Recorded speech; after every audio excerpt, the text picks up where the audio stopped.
¿Alguna vez nos hemos detenido a pensar en esa como conversación constante que tenemos en la cabeza? Mm, Es casi ininterrumpida, ¿no? totalmente. De hecho, fíjate, hay estimaciones que sugieren que podríamos estar generando algo así como 4.000 palabras por minuto, internamente. 4.000 es una barbaridad. Una locura. Si hacemos cuentas, eso es casi 3,5 millones de palabras al día. Wow. Hoy pues nos vamos a sumergir en este mundo interior tan fascinante, diría yo, y lo haremos guiados por extractos del libro Cómo dejar de ser tu peor enemigo. Ajá. Es de la neuropsicóloga Alba Cardalda, y su trabajo pues explora justamente esta voz interna. Muy interesante. La idea de esta exploración es entender mejor qué es este diálogo interno, cómo nos afecta para bien o para mal, y, lo más importante, qué estrategias nos ofrece el libro para que esa voz juegue más a nuestro favor, ¿no? Que sea aliada. Claro. Ok, pues, vamos a desempacar esto. Venga. Esos 3,5 millones de palabras diarias, uff, imagina la energía que debe consumir eso. Sí. Es como asistir a unas 900 conferencias de 1 hora, cada día. Es una buena analogía, sí. Entonces, ante esto, la pregunta central que parece plantear Cardala es inevitable. ¿Esa voz que nos habla sin parar, es una aliada? ¿O se convierte a veces en una especie de crítico implacable? Esa voz infernal que menciona. Es una pregunta clave, sí. Porque una idea central que recorre estos extractos es que, bueno, gran parte de nuestro malestar no viene directamente de los hechos, de lo que pasa afuera. Ah, no. No, sino de la interpretación que nuestra mente hace de eso. O sea, ¿cómo lo vemos nosotros? Exacto. Y fíjate, no es una idea nueva. Ya Séneca lo decía, ¿no? Que sufrimos más por nuestra imaginación que por la realidad misma. ¡Qué fuerte eso! Y el impacto es enorme, porque, como explica Cardala, nuestro cerebro pues le cuesta trabajo diferenciar lo que imaginamos muy vívidamente de lo que ocurre de verdad. ¿En serio? ¿No distingue? No muy bien. Si nos obsesionamos con un escenario que nos da miedo, por ejemplo, se activan las mismas áreas cerebrales del miedo como la amígdala. La amígdala, claro. Y se libera cortisol, la hormona del estrés, casi como si el peligro fuera real, aunque solo esté en nuestra cabeza. ¡Wow! El libro llega a estimar que quizá el 90% de nuestras ansiedades, de las preocupaciones de todos los días, nacen de estas recreaciones mentales. El 90%. Es muchísimo. Esto me recuerda la historia de Jill Boltz Taylor. ¿La ubicas? ¿La neuroanatomista? Sí, claro, la del derrame cerebral. Un caso muy conocido. Exacto. Ella describió cómo, al perder temporalmente la función del hemisferio izquierdo, y con eso ese parloteo interno constante, Ujú. experimentó una sensación de paz, de conexión, profundísima, casi como un estado meditativo. Es sorprendente pensar que el silencio de esa voz pudiera sentirse así, ¿no? Es un caso extremo fascinante, desde luego. Pero, como bien señala Cardalda, en condiciones normales no podemos simplemente apagar esa voz. No, supongo que no. No es como un switch, es una función inherente a nuestra mente. La clave no está en silenciarla, sino en aprender a dirigirla. Dirigirla. Exacto. Y aquí entra en juego un concepto fundamental que menciona el libro, la neuroplasticidad. Neuroplasticidad. Eso suena importante. ¿Cómo se aplica exactamente a esta voz interior? Pues básicamente significa que nuestro cerebro no es una estructura fija, no es de piedra. Ok. Puede cambiar, puede reorganizar sus conexiones neuronales. Y lo hace en respuesta a nuestras experiencias, a nuestros pensamientos, a lo que aprendemos. O sea que podemos entrenarlo. Exacto. Es como si pudiéramos entrenar a esa voz interna, moldearla con el tiempo. A través de la práctica consciente, podemos hacerla más constructiva. Podemos, en cierto modo, reeducar a nuestro narrador interno. Entiendo. Reeducar. Suena esperanzador. Pero si podemos reeducarla, ¿por qué parece que, como por defecto, tiende a irse tanto hacia lo negativo? Sí, es una buena pregunta. ¿Por qué le dedicamos tanto espacio a las preocupaciones, a los «y si pasa esto malo», a los escenarios catastróficos? El libro lo aborda desde una perspectiva evolutiva, fíjate. Nuestro cerebro, en su diseño más fundamental, se desarrolló para garantizar la supervivencia. Claro, sobrevivir primero. Exacto. No necesariamente para hacernos sentir felices todo el tiempo. Por eso tiene lo que se llama una tendencia a la negatividad. ¿Tendencia a la negatividad? Sí, está como programado para detectar amenazas potenciales. Es un sistema de alerta. Pensemos en las emociones básicas. La mayoría son desagradables, ¿no? Miedo, ira, tristeza, asco. Cierto. Porque nos alertan de peligros o problemas. El ejemplo clásico es el miedo ante un precipicio. Te mantiene a salvo. Tiene sentido. El problema es que este sistema de alarma, que era súper útil cuando vivíamos rodeados de peligros físicos reales, hoy se activa muy seguido ante situaciones que no amenazan nuestra vida. Como una crítica en el trabajo, o no saber qué va a pasar. Justo, una crítica, un error, la incertidumbre, y eso genera un estrés crónico. Ese cortisol constante, paradójicamente, puede interferir con las habilidades mentales que sí necesitamos hoy: la claridad de pensamiento, la creatividad, la resiliencia. ¡Qué ironía! Entonces, esta voz interna, aunque a veces sea negativa por este diseño evolutivo, ¿cumple alguna función útil? Más allá de alertarnos de peligros imaginarios, digo. Claro que sí, definitivamente. Cardalda menciona varias funciones importantes. Por ejemplo, el diálogo interno nos ayuda a ordenar ideas. ¿Ordenar ideas? ¿Sí? Pensemos en la anécdota que cuenta de su tía Sole, que se sentaba tranquilamente a ordenar sus cosas mentalmente, a poner en claro sus pensamientos. Ah, ya. Como organizar la cabeza. Exacto. También usamos un diálogo motivacional, cuando nos decimos, venga, calma, puedo con esto, o échale ganas. Sí, eso lo hacemos mucho. O un diálogo instruccional al planificar los pasos para una tarea. Primero hago esto, luego lo otro. Ok, planificar. Y luego está el diálogo que puede ser más problemático si se descontrola. El diálogo compulsivo. Compulsivo. ¿Te refieres a la rumiación? Justo a eso. La rumiación, el darle vueltas y vueltas a lo mismo, quedar atrapados en bucles de preocupación o autocrítica sin llegar a ninguna solución real. Uf, sí. Eso es una agotador. Ese es el tipo de diálogo que a menudo se siente como un enemigo interno. Entiendo. Oye, ¿y de dónde viene originariamente esta voz? ¿Es algo con lo que nacemos o se aprende? El libro menciona brevemente la perspectiva de Vygotsky, un psicólogo importante. Él sugería que el diálogo interno se origina en la internalización de las voces externas que escuchamos en la infancia. Las voces de los papás, maestros. Principalmente, de padres, cuidadores. Primero nos guían desde fuera, ¿no? Cuidado, eso quema. Y poco a poco empezamos a decirnos esas mismas instrucciones a nosotros mismos. Cuidado, quema. Ah, mira. Internalizamos las reglas. Exacto. Y también el aprendizaje por observación, gracias a las neuronas espejo, juega un papel. Los niños absorben los patrones de comunicación, incluso el diálogo interno que los adultos expresan sin darse cuenta. O sea, como esponjas. Como esponjas, esas voces tempranas van moldeando la nuestra. Esas voces tempranas. Entonces, eso se conecta con lo que creemos sobre nosotros mismos y el mundo, ¿verdad? Totalmente. Cardalaya cita a Ortega y Gasset para subrayar esto. Las creencias no son solo ideas que tenemos, sino ideas que somos. Ideas que somos. ¿Cómo es eso? O sea, que forman la lente a través de la cual interpretamos todo. No son solo opiniones.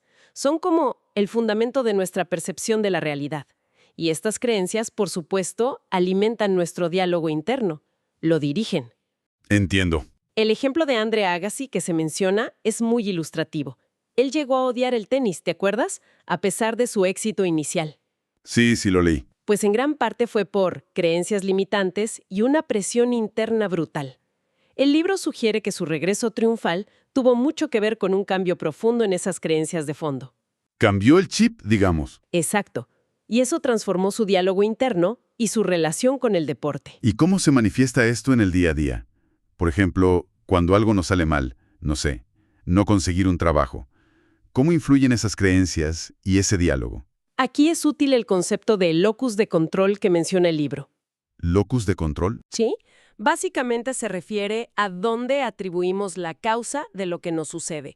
¿Es algo interno? ¿No me preparé lo suficiente? ¿O soy capaz de mejorar para la próxima? Ok, ¿interno? ¿O es externo? El entrevistador era injusto, nunca tengo suerte. Ah, ya. echarle la culpa afuera. Y también si vemos esa causa como algo estable, o sea, que no cambia, siempre fracaso, o inestable, esta vez no salió, pero la próxima puede ser diferente. Claro. Entonces, si nuestro diálogo interno, basado en creencias limitantes, nos lleva a culparnos de forma estable, soy un desastre y nunca cambiará, ¿qué pasa? Pues te vienes abajo. Exacto, entramos en un ciclo negativo. Baja la autoestima, evitamos futuros retos para no volver a sentirnos así y así confirmamos nuestra creencia negativa. Se refuerza. Un círculo vicioso. Totalmente. Por el contrario, un diálogo más constructivo, bueno, no fue mi mejor entrevista, ¿qué puedo aprender para la próxima? Fomenta la resiliencia, nos impulsa a seguir intentándolo. Entonces, ese diálogo interno negativo puede llevarnos directamente a sabotearnos, ¿no? Definitivamente. ¿Cuáles son algunas de las formas más comunes en que esto ocurre, según lo que expone Cardalda? El libro describe varias trampas.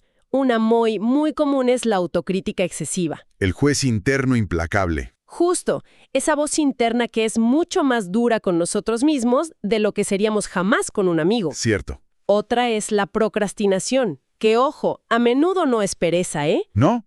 Entonces, ¿qué es? Muchas veces está vinculada al perfeccionismo, a un miedo paralizante al fracaso o a no cumplir expectativas altísimas que nos ponemos. Ah, mira. El miedo a no hacerlo perfecto. Exacto, y eso nos bloquea.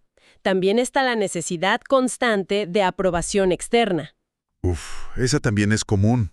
Sí, nos hace dependientes de la validación de los demás y nos impide confiar en nuestro propio criterio. Entiendo. La autocrítica, la procrastinación por miedo, buscar la aprobación, son patrones que suenan muy familiares para muchos, creo. Lamentablemente sí. Entonces, ¿qué significa todo esto? Parece que esa voz interna tiene un poder tremendo para configurar nuestra experiencia, casi como una profecía autocumplida, ¿no? Exactamente. El diálogo interno no solo refleja nuestra realidad, sino que activamente ayuda a crearla. Pero, y esta es la buena noticia y el foco de gran parte del libro, Ajá. es que no estamos condenados a ser víctimas de una voz interna negativa. Hay estrategias para trabajar con ella. Bien, eso quería escuchar. Hablemos de esas estrategias. ¿Por dónde se empieza a cambiar un hábito mental tan arraigado? Pues el primer paso ineludible, según Cardalda, es la conciencia. Darnos cuenta. Darnos cuenta de cómo nos estamos hablando. Simplemente observar. Y es interesante que intentar suprimir activamente un pensamiento negativo, decirle no pienses en eso, suele ser contraproducente. Como el famoso ejemplo de no pienses en un elefante rosa. Ese mero lo refuerza. Entonces, no luchar contra el pensamiento, sino observarlo. Observarlo, sí. Y algo tan simple como ponerle nombre a la emoción que sentimos, lo que llaman psicoeducación o etiquetado emocional, puede reducir su intensidad. Ponerle nombre ayuda. Sí. Estudios con resonancia magnética funcional han mostrado que decir estoy sintiendo miedo o siento enojo activa áreas prefrontales del cerebro, las que ayudan a regular y como que calma la amígdala. ¡Qué interesante! Otra herramienta poderosa es la escritura. Cardala la llama serendipia. Serendipia. ¿Por qué? Porque al volcar los pensamientos en papel, los externalizamos, los sacamos de la cabeza, y así podemos verlos con más distancia, analizarlos mejor. Como que descubres cosas. Claro, verlos escrito es diferente. Exacto.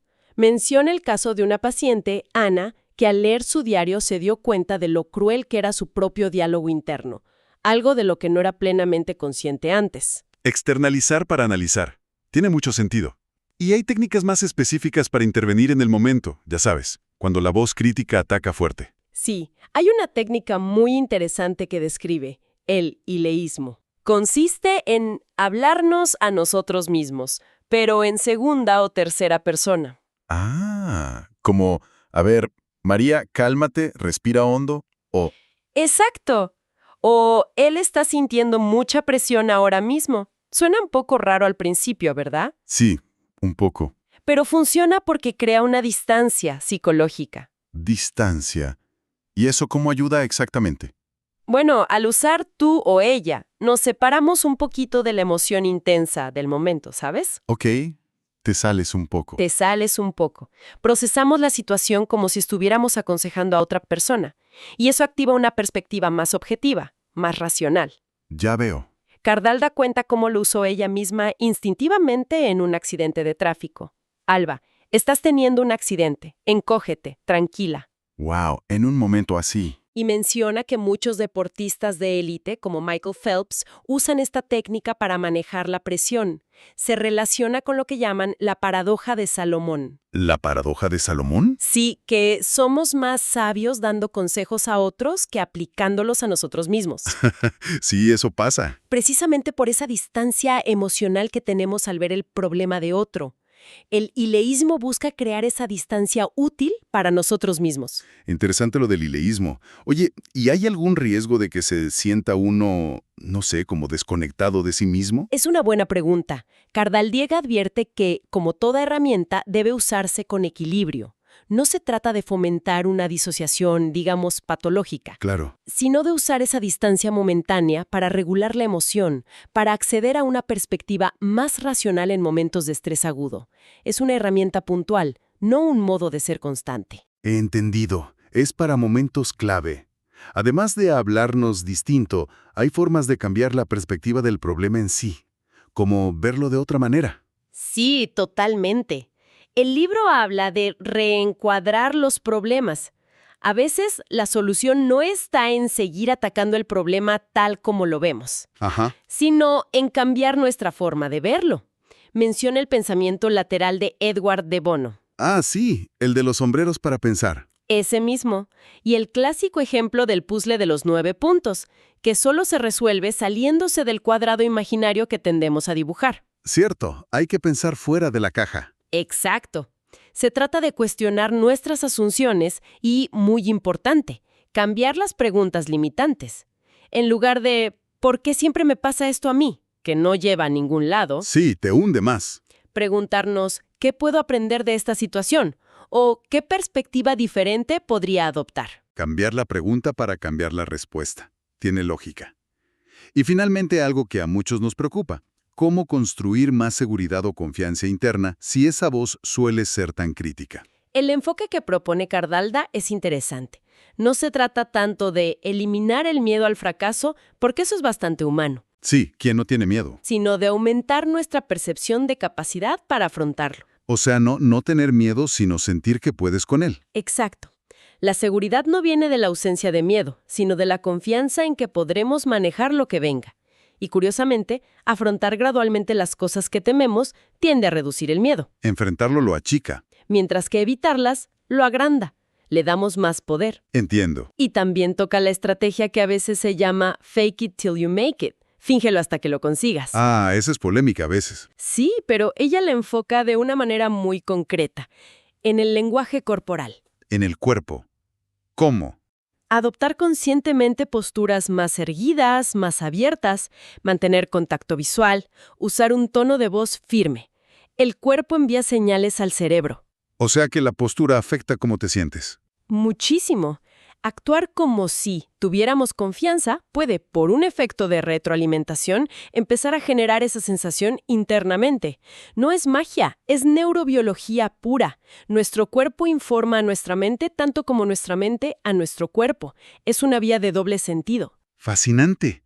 ¡Qué conexión tan fuerte! Entonces, recapitulando un poquito, esta voz interna con sus millones de palabras diarias es una fuerza constante y poderosa en nuestras vidas. Sin duda. Pero la clave que parece ofrecer Cardala, y es muy potente, es que no tenemos por qué ser sus esclavos. No estamos a su merced. Para nada. Existen formas de entenderla, de dialogar con ella y, sobre todo, de guiarla hacia un lugar más constructivo. Exacto.